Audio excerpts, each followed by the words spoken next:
দীননাথ ঘুষ নিত, কিন্তু তুই নিস না। আমার মায়ের ভালোবাসাটাকে ঘুষ মনে করে। শঙ্কর, আজ সঞ্জুর জন্মদিন। তুই ওর মাথায় হাত দিয়ে বল, তুই মন্টু মিত্রকে খুন করিসনি। দুটো খুনের অপরাধ ওর মাথার উপর। সে কি? ও যদি আমার কাছে সবকিছু স্বীকার করে, তাহলে আমি কেসটাকে অন্যভাবে সাজাবো, আদালতে অন্যভাবে পেশ করবো, যাতে ও বেঁচে যায়। আমি জানতাম আমার মায়ের তাবিজ কোনোদিন মিথ্যে হতে পারে না। দেখিস তুই, এই তাবিজ তোকে সারা জীবন সব অকল্যাণ, সব অমঙ্গল থেকে বাঁচিয়ে রাখবে। তোর সঙ্গে একটা জরুরি কথা আছে, পাশে করায়। কথাটা একটু পরে বললে হয়? সঞ্জু কখন থেকে বসে আছে আপনাদের দুজনকে পাশে রেখে কেক কাটবে বলে। বাপি, কাকু, এসো না। কখন থেকে বসে রয়েছি তোমাদের জন্য কেক কাটবো বলে। মধুমাসির সেই লাল কাপড়ের টুকরোটা কোথায়, যা দিয়ে তুই মন্টু মিত্রকে খুন করেছিলি? খুন? হ্যাঁ, খুন। তুই মন্টুকে নিজে হাতে মারতে চেয়েছিলে, তাই থানায় ওকে না চেনার ভান করেছিলি। কি প্রমাণ আছে তোর কাছে? প্রমাণ তো কাল সকালে হবে, ফরেন্সিক রিপোর্ট পাওয়ার পর। তাহলে কাল সকালেই আমায় খুনি বলবেন রাজীব বাবু, আজ নয়। নাটক করিস না। তুই জানিস প্রমাণ হবার পর আইন তোকে কি সাজা দেবে? কি ফাঁসি? আরে কে পরোয়া করে, কে? হু কেয়ার? Eye care. আমি জানি তুই সহজে মানবি না। Just a minute.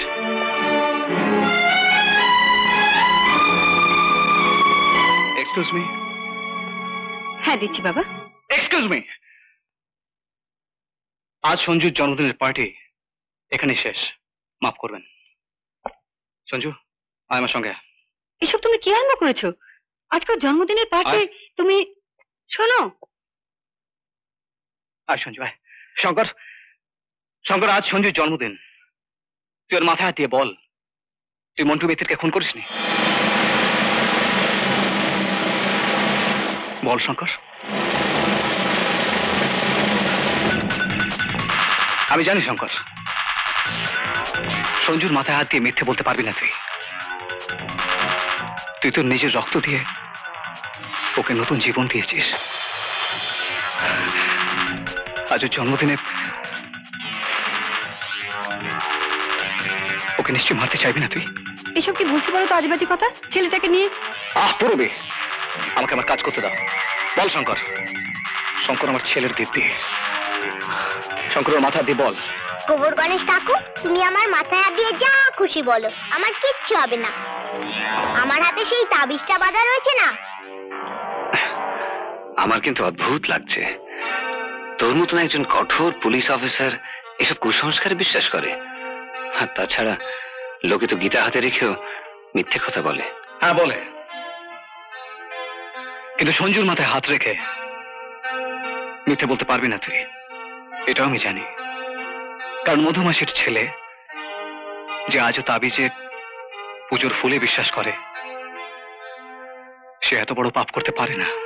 একটা কথা আমি কিছুতেই বুঝতে পারছি না, কোনো প্রমাণ সবুজ জোগাড় না করে সঞ্জুর মাথায় হাত দিয়ে শুধু শুধু কেন তুমি শঙ্কর ভাইকে দিয়ে এসব কথা বলাবার চেষ্টা করছো? ও বাঁচুক, এটা আমি চাই পুরবি। দুটো খুনের অপরাধ ওর মাথার উপর। সে কি? ও যদি আমার কাছে সবকিছু স্বীকার করে, তাহলে আমি কেসটাকে অন্যভাবে সাজাবো, আদালতে অন্যভাবে পেশ করবো, যাতে ও বেঁচে যায়। ও বাঁচুক, এটা আমি চাই পুরবি। কারণ তুই কি তোর মধুমাসির ভালোবাসার ঋণ শোধ করতে চাস? তার মানে আমি চাই তুই তোর কর্তব্য কর রাজীব। দীননাথ ঘুষ নিত, কিন্তু তুই নিস না।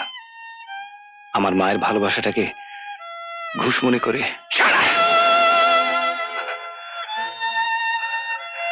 আমাকে তুই এত ছোট মনে করলি?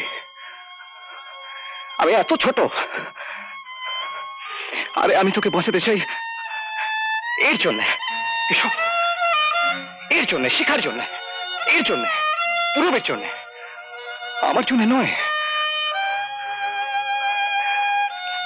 মধুমাসির ঋণ শোধের জন্য নয়। এই রাজু,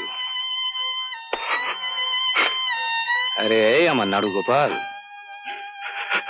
বাচ্চা ছেলের মতন কাঁদছিস কেন? ছোটবেলায় যখন তোর বাবা তোকে ধরে মেরেছিল তখন যেভাবে কেঁদেছিলিস আজ ঠিক সেইভাবেই কাঁদছিস তুই। না রে শোন, আমি না sir sir sir just minute. হ্যাঁ বলুন। তাড়াতাড়ি চলুন স্যার, হাতে সময় খুব কম। কি হয়েছে চার্চি বাবু? একটু এদিকে আসবেন স্যার। হ্যাঁ স্যার আমরা একটা লরি চেস করে ধরেছি স্যার। লরিতে বিদেশি মাল, আফিম গাঁজা ভর্তি, আরো অনেক কিছু। লরি ড্রাইভার পালাতে গিয়ে আরেকটা লরির তলায় চাপা পড়েছে। তাকে আমরা হসপিটালে রিমুভ করেছি, কিন্তু তার অবস্থা খুব ভালো নয়। ডাক্তার বলছে সে হয়তো বেশিক্ষণ বাঁচবে না। ড্রাইভার আপনার কাছে একটা বয়ান দিতে চায় স্যার, আপনি কাইন্ডলি একবার চলুন। বয়ান দিতে চায়? হ্যাঁ স্যার। যে লোকটা এক্ষুনি মারা যাবে তার বয়ানের মূল্য অনেক বেশি। ভয় নেই, আমি কোথাও পালাচ্ছি না, আমি বস্তিতেই থাকবো। শোনো, এগুলো থ্যাংক ইউ, আসুন। আমি জানতাম আমার মায়ের তাবিজ কোনোদিন মিথ্যে হতে পারে না। দেখিস তুই, এই তাবিজ তোকে সারা জীবন সব অকল্যাণ, সব অমঙ্গল থেকে বাঁচিয়ে রাখবে। দেখিস তুই। গোবর গণেশ কাকু, এখন এই তাবিজটা আমি তোমার হাতে বেঁধে দিই, তাহলে তোমার কোনো অকল্যাণ অমঙ্গল হবে না, ভগবান তোমাকে রক্ষা করবে। না রে, এখন তো ভগবানেরও সাধ্য নেই আমাকে বাঁচিয়ে রাখার। আর তাহলে তো আমার মায়ের আশীর্বাদ মিথ্যা হয় রে।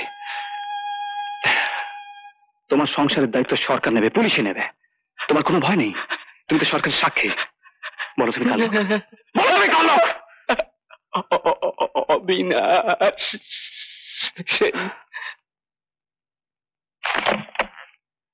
একই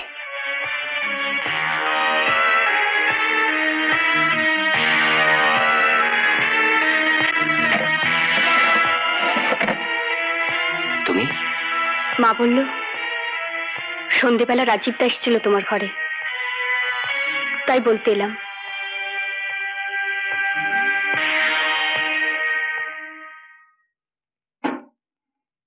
আমার ভীষণ ভয় করে তোমার জন্যে। রাজীবদা এসে তোমায় যদি ধরে তাহলে? একদিন না একদিন তো ধরবেই, আর শুধু ধরবে না, ফাঁসিও হতে পারে। না না, আমি রাজীবদাকে বলবো, আমি তার পায়ে মাথা খুঁড়বো। ও বেচারা কি করবে? ওর তো আইনের দড়িতে হাত বাঁধা। কিন্তু কিন্তু আমি যে তোমায় নিয়ে অনেক স্বপ্ন দেখেছি, তার কি হবে? স্বপ্ন তো আমিও দেখি শিখা। আমিও স্বপ্ন দেখি যে তোমায় শাঁখা সিঁদুর পরিয়ে বইয়ের সাজে আমি আমার ঘরে নিয়ে আসবো। এমন আরো অনেক ভিডিও দেখতে এই চ্যানেলটি সাবস্ক্রাইব করে নিন এবং পাশের বেল আইকনটি প্রেস করে দিন।